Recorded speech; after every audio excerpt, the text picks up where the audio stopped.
I've been playing Pokemon since I was around 4 years old, and I've used a lot of these amazing creatures over the years. Surprisingly though, despite how long I've been playing, there are still some I haven't used before, nor even thought of using. I've done lists similar to this concept before, but this time I want to tackle it from a regional-based perspective. Now, over the years, I have made a lot of teams. And to the best of my abilities, I have double-checked to make sure none of these Pokemon have ever appeared on a team I've done before. This also includes me delving to the back corners of my mind when I was a kid, because I've played a lot of games on repeat as well. If you guys are able to spot some Pokemon I've used before though, point them out to me in the comments, because I'm not perfect. So this list could also consist of Pokemon that I very rarely have used as well. Note that this list is only of Pokemon I've used from an in-game perspective and not from a competitive standpoint. Anywho though, as always, Mystic Umbreon shorts and reads. The usual routine plug, fanfics, other Pokemon content, and yeah, let's go.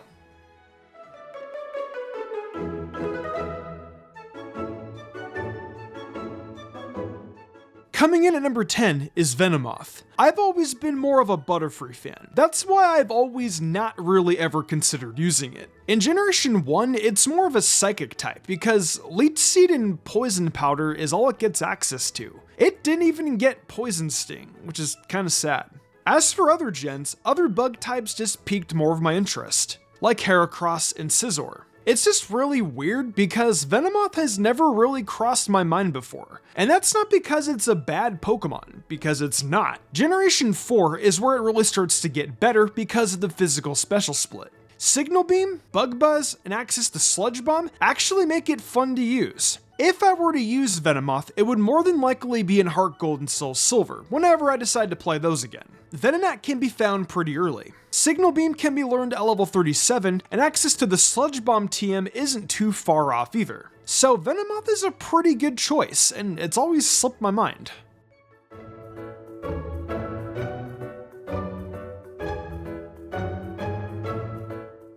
Next up is Vileplume, and the reasoning for me not using it is simply because I'm more of a Bellossom fan. For Kanto games, I've always chosen Bulbasaur as my starter, so it's never really been necessary. For Gens 2 and 3, it's been the same concept, with me using Bellossom in Gold, Silver, and Crystal, and in Ruby, Sapphire, and Emerald. It's not the design that turned me off, it was just because Bellossom and other grass-type Pokemon I love overshadowed it. If I were to use it, I'd want to give it a try in Ruby, Sapphire, and Emerald. Hoenn is a pretty tropical region, and I think Vileplume fits right in there. Plus the Giga Drain TM is also available, and Sludge Bomb is too, I guess if you want to run physical poison. I could use it in other gens, but Gen 3 just holds a special place. And I also really love Vileplume's Gen 3 sprite. It just looks happier compared to the rest of them.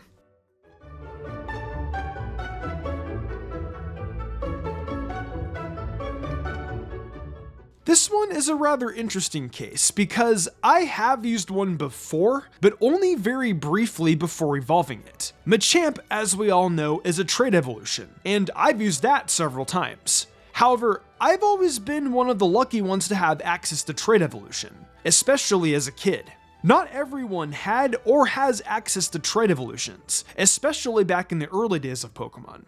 I'm sure there are some people out there that spend hours trying to evolve Machoke only to find out it evolved via trade. I knew that as a kid, so I steered away from using Machoke as my fighting type because I always had the opportunity to use Machamp. However, because of my luck, I've never had to use Machoke, so I wouldn't mind going through a game where I won't have access to trade evos to see if Machoke can actually carry me through. Honestly, it still hits pretty hard having 100 base physical attack, and it also still has a lot of the same moves Machamp has access to. I think it's time for a Machoke run.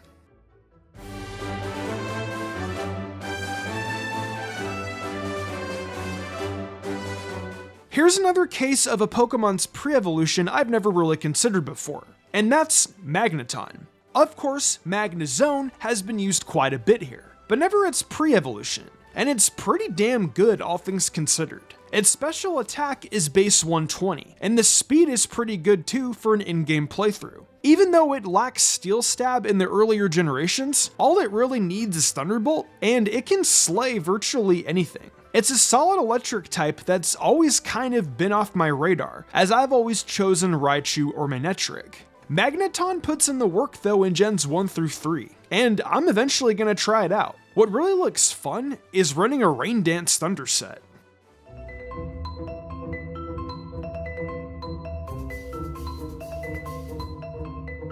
Two entries ago, I spoke about Machoke. Well, now it's time to talk about another one of Kanto's trait evolutions, Kadabra.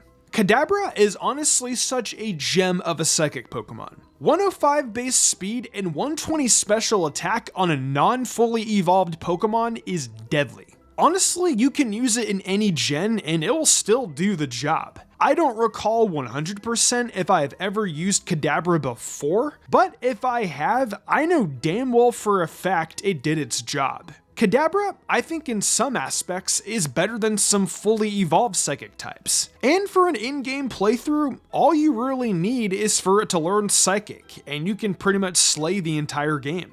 If you choose to use Kadabra over Alakazam, you could totally do that, and the results wouldn't be that much different. I do not remember ever experimenting with this before, and now that I've thought about it, I need to give this a go. You could run Kadabra over Espeon for the Gen 2 games or remakes if you really wanted to. In Gen 2, the elemental punches are available, and those are still considered special attacks for this time. Gen 2 has all the coverage Kadabra needs. In fact, I'm gonna give this a try pretty quick.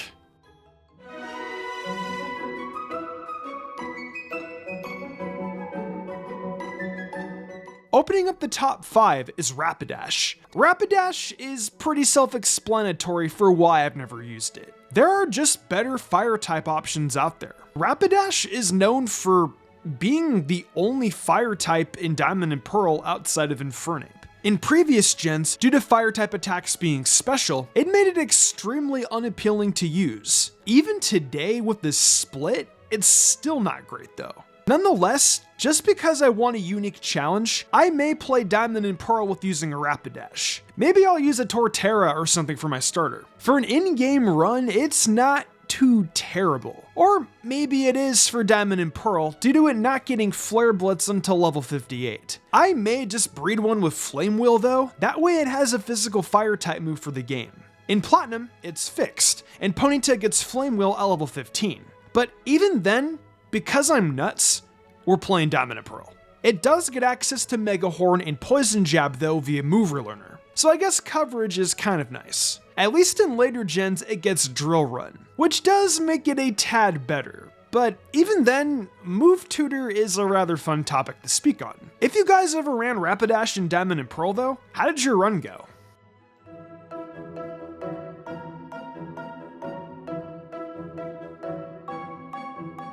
At number 4 is Weezing.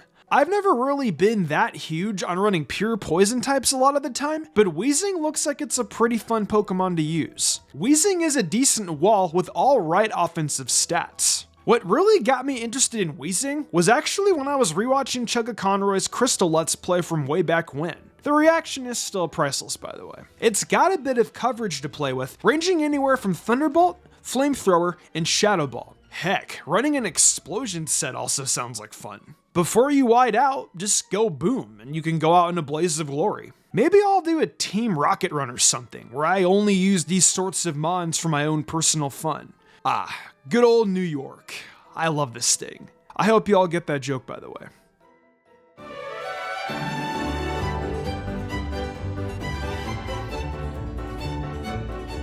Starting the top 3 is Dugong. I think it's pretty easy to tell why I've never used this thing before. There are much better water ice types to pick from. For example, Lapras if you're playing Gens 1 through 3.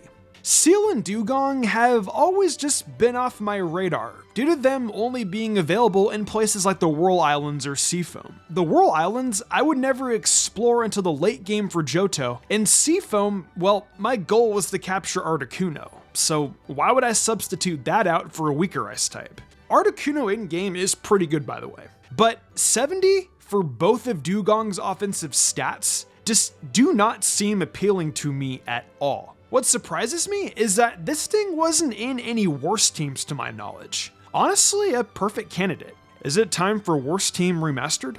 Maybe I'll give it a go though. It kinda looks like fun to use, and it could provide a nice little challenge. I'm curious, has anyone ever used Dugong before?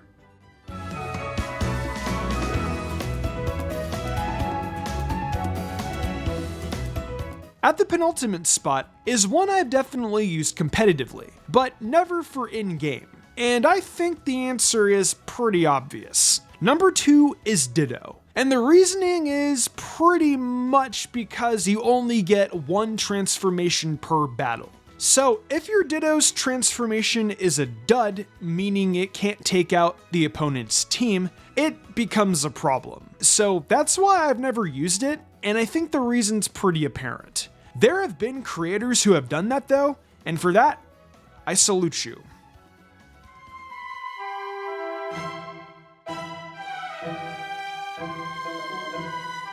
And at number 1 is our final Tradiville on the list, being Haunter. Like Kadabra and Machamp, I've never used one. The same reasons I said for Kadabra and Machamp also apply here. I've always had access to trade, so I've been able to use Gengar.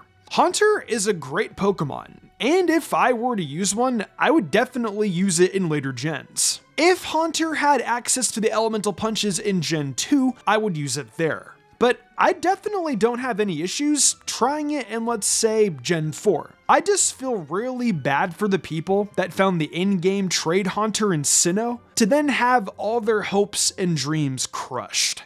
By the way, did any of you actually still use the Haunter even after realizing the Everstone was on it? I've gotta know, because that really interests me. But yeah, Haunter has solid stats despite not being a fully evolved mon, and it should be a lot of fun to use whenever I decide to give it a go. Sometimes I feel like middle stage evolutions are slept on. Well, that wraps up my list of all the Kanto Pokemon I've never used before. What'd you guys think? Pretty interesting list, right? Are there any Kanto Pokemon you've never used, despite it being the original 151? Let me know down below. We're finally here in 2023, and I'm super excited for what this year has to offer us. There's potential DLC for Scarlet and Violet on the horizon, and who knows just what else Game Freak may have up their sleeves. It's gonna be really exciting times coming up for a Pokemon fan. If you're interested in more Mystic content, check out my TikTok and Mystic Umbreon Shorts YouTube channel. I've got a really fun series starting up there very soon, and of course, have a weekly edition of my Should You Use series focusing on Pokemon in Scarlet and Violet. Also, if you're into fanfictions and what-ifs, check out Mystic Reads. I offer a ton of creative spoken word content on there, so come join me. Thanks again for joining me today, and I'll see you all next time.